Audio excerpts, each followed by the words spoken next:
Hey guys, All in Crypto here and welcome back for another video everybody. In this video I want to be talking with you about some issues that I have found with using Uniswap. Now the sad thing about this video is the actual issue isn't with Uniswap, it's with Ethereum and the gas fees associated with Ethereum. It is somewhat making the use of Uniswap unviable for smaller sort of swaps in and out of coins. And I'm going to explain to you really why that is, and hopefully this video is going to save some of you guys out there a lot of money.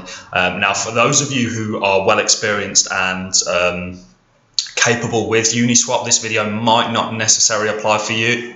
However, definitely worth the watch, and let me know your opinions on what I am saying here.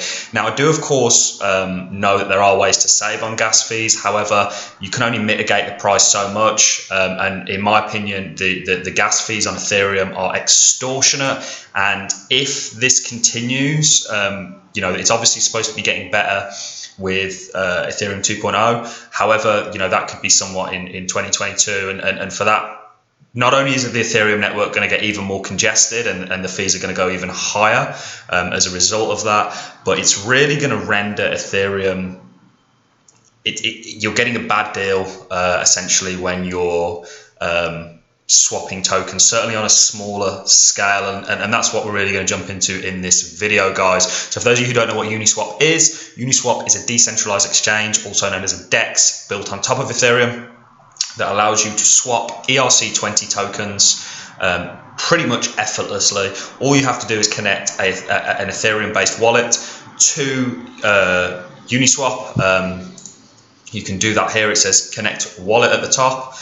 You connect your wallet, and as long as you have whatever your ERC20 token is, you can trade between tokens, guys. It is brilliant. I have used it and continue to use it, and what I really use Ethereum for is for getting into some very small cap coins, so coins with maybe 10 million in terms of market cap. That's where I've really found Uniswap to be helpful, because sometimes coins aren't listed on exchanges, or they're listed on a very dodgy exchange, and I actually prefer to go through Uniswap. However, recently, due to the gas fees, it's become somewhat a painful process. I have to put more money in to Ethereum, or to my wallet, and that costs gas in itself to transact that value, and then you have to sort of swap between the tokens and execute the contract, which then costs a lot of gas fees. So let me just give you a rough view of some of the sort of gas fees that have occurred recently. So if you were essentially to put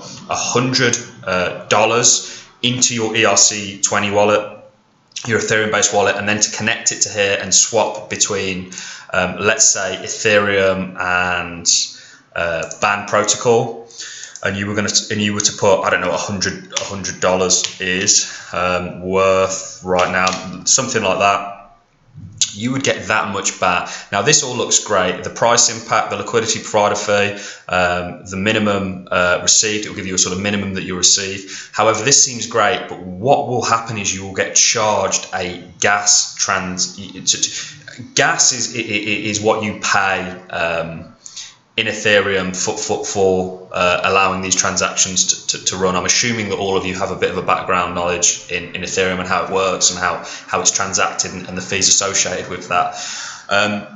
For $100, you could be looking at anywhere up to around about $31 in fees, guys. So nearly 30% in fees you will be paying in order to make these transactions happen. That's not including the transaction that you've had to do to get your Ethereum or your ERC token onto your Ethereum based wallet.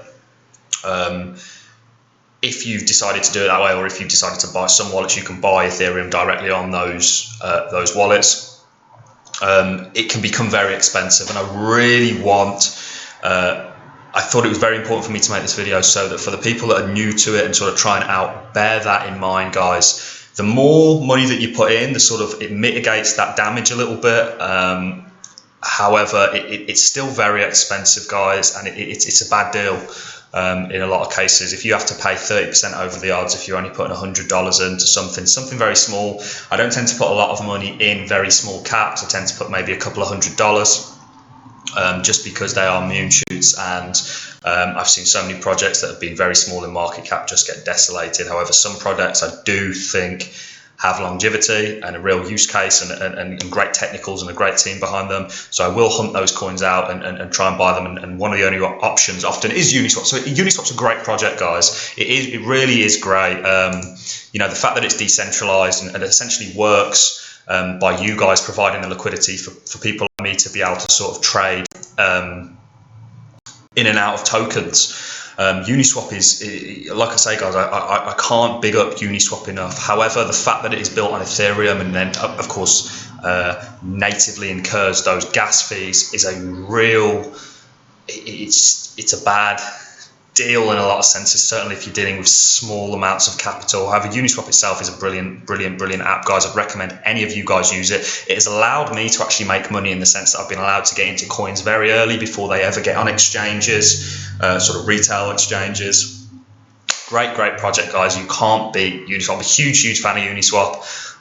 However, this gas fee issue it's not just an issue native to Uniswap. It's an issue sort of native to most ERC20 tokens that transact in that way. Ethereum-based social media product shuts down as ETH fees approach new highs. Ethereum transaction fee increased by over 35,000% in the past year, forcing one social media tokenization project to close down, guys. We unfortunately no longer actively develop Unit. Gas price means the original idea for Unit isn't feasible, and after several months of working and many conversations, we've decided against building a social token platform on L2. Thanks for the support. This is going to take place. We're seeing, this is just one example of probably what's happening across the board, guys, and I know what the gas fees are like myself. I was watching a video the other day where somebody was essentially trying to say that the gas fees were a good thing for Ethereum. The gas fees, if they continue to be this high and they do not solve it, guys, are going to be the reason that something like Cardano or Polkadot comes along and absolutely steals Ethereum's market cap, guys, because they are offering a better project. That's the idea of free markets. That's what we're trying to achieve here in the crypto space, and that the price really determines the value. Something like Ethereum, if it continues with these outrageous gas fees, I've known it myself, guys. Sometimes, in all honesty, I don't mind paying the high gas fees. You can use something like Gas Station, which can mitigate the fees somewhat. However, you're still going to be paying, in my opinion, an extortionate rate to move and transact. I'm not knocking Ethereum's capabilities or the product of Ethereum. I own Ethereum, I hold Ethereum, I invest in Ethereum. However, what I don't like is the exceptionally high gas fees. I think it can actually turn a lot of retail traders off. It should be, we're not quite there in the crypto space yet if we're still paying these sort of outrageous gas fees. And whereas Ethereum had a lot of benefit being the first sort of mover in the space, and it's captured a lot of projects, like a hell of a lot of projects are built on Ethereum, it also has a disadvantage by being the first mover, because a lot of projects out there can take a look at Ethereum and go, hang on a minute, we'll do that differently, you know. And Ethereum have admitted that themselves with sort of going from proof of work to proof of stake to try and solve this problem. So I hope this has been useful for you guys. I hope this saves some of you some money. Bear it in mind. It seems great, and Uniswap offer great swaps.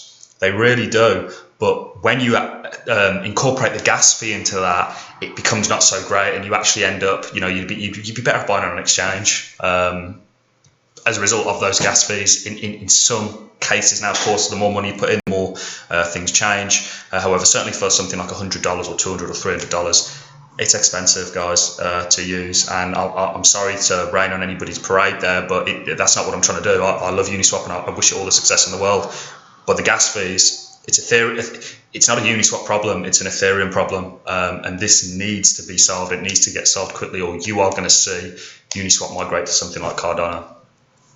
It's going to happen, guys, and you're talking to somebody who, some of the greatest minds in the world are at Ethereum. I can't big Ethereum up enough. I love the conception story of Ethereum. I love Vitalik Buterin. I think he's a very intelligent man. I love that you had Charles Hoskinson and Gavin Wood all there at the start and created it. However, the gas fees are just completely, they're out of control. And, you know, Cardano's built something where you can directly convert your ERC20 token onto an ADA token, onto the sort of ADA blockchain ecosystem, and I think that's going to happen unless they get this sorted very quickly and the fees reduce significantly, but I can't see that happening till next year sometime. So thanks a lot for watching, guys. Hope, like I say, this will save some of you some money. If you found any value in this video, please leave me a like, drop me a comment, let me know what you think, and subscribe for more videos, guys, because they come out daily, and this will be one of the biggest crypto YouTube channels out there. And briefly, why that is because a lot of crypto YouTubers out there are just repeating information and regurgitating information that they've heard from somebody else. This is a free thinking, free hypothesizing and theorizing the crypto space, and I have my own opinion that I'm sharing with you. So make sure you subscribe if you want to hear some more of that. Thanks a lot for watching, guys, and I look forward to seeing you on the next video.